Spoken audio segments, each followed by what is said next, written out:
हमने पूछा कि आपने क्यों मारा, तो उन्होंने कहा कि ये नक्सलाइट थे। तो हमने कहा अच्छा, नक्सलाइट थे तो वो आप पर गोली चलाते हैं, आप उन पर गोली चलाते हैं, लेकिन ये 4 लड़कियां उसमें थी जिनको बलात्कार करके और फिर चाकू मार दिया था। तो हमने कहा चाकू कैसे मारा? अगर आप चाकू मार सकते थे तो आप अरेस्ट भी कर सकते थे। और हमने कहा कि आप इन्होंने कितनी गोली चलाई आपके ऊपर? तो उन्होंने कहा अंधाधुंध फायरिंग करी हमारे ऊपर। हमने कहा आपने कितनी गोली चलाई? तो पुलिस ने कहा हमने 25 गोली चलाई। तो मैंने कहा आपने 25 गोली चलाई और 19 लोग मर गए, और उन्होंने अंधाधुंध गोली चलाई और आपको एक को भी नहीं लगी। तो उन्होंने कहा हम ताक ताक के मारते हैं। हमने कहा अच्छा, इनके पास से आपने कितनी बंदूकें बरामद करी? तो उन्होंने कहा 5 बंदूकें हैं, और वो जो बंदूकें थी उनकी नलियां सड़ी हुई थी जिनमें छेद थे, जिनसे कोई फायर नहीं हो सकता था कभी। वो शायद मतलब 100 साल पुरानी तो होंगी, कोई सड़ी हुई कहीं से मिल गई होंगी। तो वो दिखाई, और हमें पता चला कि पुलिस के पास सिर्फ यही 5-6 बंदूकें हैं पूरे जिले में, जिसे वो हर झूठे मुठभेड़ के बाद कोर्ट के सामने रख देते हैं और कह देते हैं कि ये मिला है। तो हमने कहा अच्छा, ऐसा करिए कि सन 2000 में छत्तीसगढ़ बना था, तब से लेके अब तक कितनी ऐसी मुठभेड़ें हुई हैं उनकी एक सूची दे दीजिए, और कितने हथियार आपने बरामद करे उनकी सूची दे दीजिए। तो सरकार बुरी तरह से घिर गई। उसके बाद 1000 पुलिस वाले, एंटी लैंडमाइन टैंक, जीपे जिसमें मशीन गनें लगी हुई थी, एक सुबह हमारे आश्रम को घेर लिया। हमारा 7 एकड़ में आश्रम था, जिसमें डिस्पेंसरी थी, लाइब्रेरी थी, ऑफिस था, प्रशिक्षण भवन थे, 7 एकड़ में फैला हुआ था। सुबह सुबह 1000 पुलिस वाले आ गए और 2 घंटे में हमारे पूरे आश्रम को मिट्टी में मिला दिया बुलडोजर चला करके। 18 साल पुराना आश्रम। हमने कहा कोई बात नहीं, हमने भी सरकार से लड़ाई करी तो सरकार जवाब तो देगी। तो हमने कहा किराए के मकान में जारी रहेगा। किराए के मकान में हमने अपनी संस्था जारी रखी। उसी समय वहां पर एक गांव है गोमपाड़, जहां पर 16 आदिवासियों को सीआरपीएफ की कोबरा बटालियन ने तलवारों से काट डाला, जिसमें एक बच्चा था 1.5 साल का जो अपनी मां की गोद में था। बच्चे का हाथ काट दिया, उसकी मां के सिर में चाकू मार दिया, 8 साल की मौसी को मार दिया, नाना नानी को मार दिया। तो वो मामला लेकर के हम लोग सुप्रीम कोर्ट दिल्ली गए, और तभी कांग्रेस के होम मिनिस्टर चिदंबरम थे। तो हमसे कहा गया, और चिदंबरम ने एक इंटरव्यू दिया और कहा कि अगर मुझे छत्तीसगढ़ कोई बुलाएगा आदिवासियों से बात करने तो मैं जाऊंगा। तो और ये भी कहा कि अगर हिमांशु कुमार बुलाएंगे तो मैं जाऊंगा। तो मुझसे कहा गया कि आप आकर के मिलिए, राहुल गांधी से और चिदंबरम से मिलिए। तो हम राहुल गांधी से मिलने गए। राहुल गांधी ने कहा कि ये आदिवासी हमसे दूर क्यों जा रहे हैं? तो मैंने कहा अपने आप से पूछिए क्यों दूर जा रहे हैं। और मैंने उनसे कहा कि आप वैसा करिए जैसा ब्राह्मणों ने गौतम बुद्ध के साथ किया। तो वो कहने लगे वो क्या था? मैंने कहा देखो, बुद्ध जो है वो ब्राह्मणवाद के खिलाफ खड़े हुए थे, और ब्राह्मण बड़े होशियार थे। उन्होंने कहा हम बुद्ध से लड़ते ही नहीं, हमारा कोई विरोधी नहीं है, हम तो बुद्ध को विष्णु का 10वां अवतार कहते हैं, और हम इनकी भी पूजा कर लेंगे। तो बौद्ध धर्म को भारत में नहीं फैलने दिया ब्राह्मणों ने, बाकी दुनिया में फैला वो। तो मैंने कहा आप भी ऐसा करो, आप ये कहो कि हमारी नक्सलाइटों से कोई लड़ाई नहीं है। नक्सलाइटों ने तो हमें हमारे लोकतंत्र की कमियां बता दी हैं, और जनता ने हमको लोकतंत्र की कमी दूर करने के लिए चुना है। तो हम लोकतंत्र की कमी दूर कर देंगे, और दूर कर दीजिए, और नक्सलाइट को थैंक्स बोल दीजिए कि थैंक यू वेरी मच, ये आपने बता दिया हमको क्या कमी है, आप लड़ते क्यों उनसे? तो हंसने लगा राहुल, कहने लगा अच्छा आप चिदंबरम जी से मिल लीजिए। मैंने ठीक है, चिदंबरम से मिले। तो मैंने चिदंबरम से कहा कि भाई ऐसा है कि नक्सलाइटों के पास तो 2 तरह की स्ट्रेटेजी है।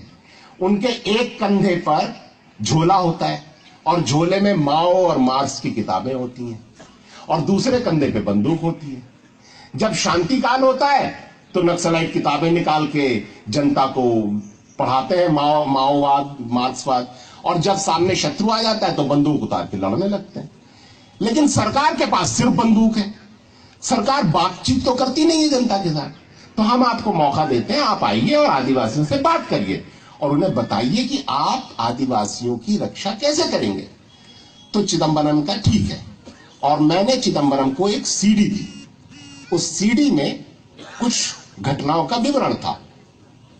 एक तो जहां 16 लोगों को मार डाला था सीआरपीएफ ने, वो वाला उस सीडी में पूरा विवरण था।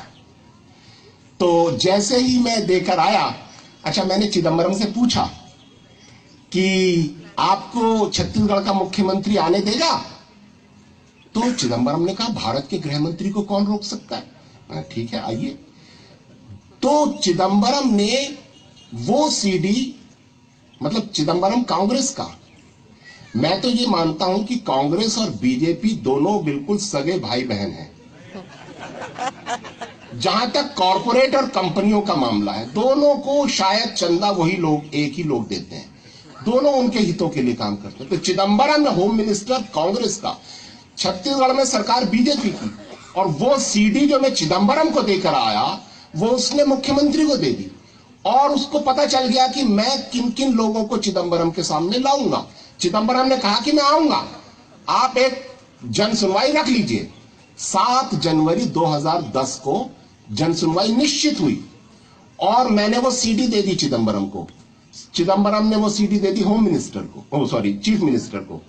और मैं जैसे ही वापस आया तो ये जो परिवार थे, जिनके परिवारों को, घर के लोगों को सीआरपीएफ की कोबरा बटालियन ने तलवारों से काटा था, मैं सुप्रीम कोर्ट में पेटिशनर नंबर 1 हूं।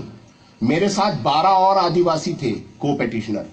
पुलिस ने 12 के 12 पेटिशनरों को किडनैप कर लिया, आज तक गायब है। मैं अकेला पेटिशनर बचा हूं। मतलब चिदंबरम को मैं होम मिनिस्टर को सीडी दी है, वो किडनैप करवा रहा है। और उसी सीडी में, वो यूट्यूब पर भी है वो CD, when state declares war against people. और उस सीडी में सामसेट्टी गांव एक है, वहां पर 4 लड़कियों से पुलिस वालों ने गैंगरेप किया था। वो सीडी मैंने चिदंबरम को दी, और वो लड़कियां हमारे पास आई थी और उन्होंने बताया ऐसा हुआ। तो जब थाने में एफआईआर कराने गई वो लड़कियां, तो वो बलात्कारी पुलिस वाले तो थाने में थानेदार के साथ बैठे हुए थे, तो वो हंस रहे थे, एफआईआर नहीं लिखी। हमारे पास आई, हमने एसपी को रजिस्टर्ड पोस्ट से शिकायत भेजी, एसपी ने कोई जवाब नहीं दिया। तो हमने कोर्ट में प्राइवेट कंप्लेंट फाइल करी, वहां से वारंट इशू हो गए, और पुलिस ने कोर्ट में जवाब दिया कि ये लोग हमें मिल नहीं रहे, ये लोग गायब, एब्सकॉन्डिंग है, फरार है। जबकि रेगुलर सैलरी ले रहे थे, थाने के कैंपस में रह रहे थे, नए गांव चला रहे थे, नए बलात्कार कर रहे थे, पर पुलिस कह रही थी कि हमें मिल नहीं रहे। हिंदुस्तान टाइम्स ने छापा, एब्सकॉन्डिंग बट ऑन ड्यूटी, मतलब फरार है पर ड्यूटी पर है, सैलरी ले रहे हैं। और जब मैं चिदंबरम को सीडी देकर आया, उसने चीफ मिनिस्टर को दे दी, और चीफ मिनिस्टर ने 400 पुलिस वाले उन बलात्कारियों के साथ भेजे। वो बलात्कारी जो मिल नहीं रहे थे पुलिस को, वो गए उस गांव में और उन लड़कियों को दोबारा किडनैप किया और दोरनापाल थाने में लेकर आए, और 5 दिन दोबारा उनके साथ थाने के अंदर सामूहिक बलात्कार किया गया। आप कल्पना कर सकते हैं, कोर्ट में केस है, होम मिनिस्टर ऑफ इंडिया को सीडी दी गई है, शिकायत की गई है। Home minister of India chief minister of the state के साथ मिलकर थाने के अंदर आदिवासी लड़कियों से, पुलिस से बलात्कार करवा रहा है। क्या बचा? मेरा जो विश्वास था संविधान में, कानून में, सिस्टम में, बुरी तरह हिल गया। क्या बचा है? कौन सी चीज है जिसके आधार पर आदिवासी अपने जीवन और सम्मान की रक्षा कर सके? कोर्ट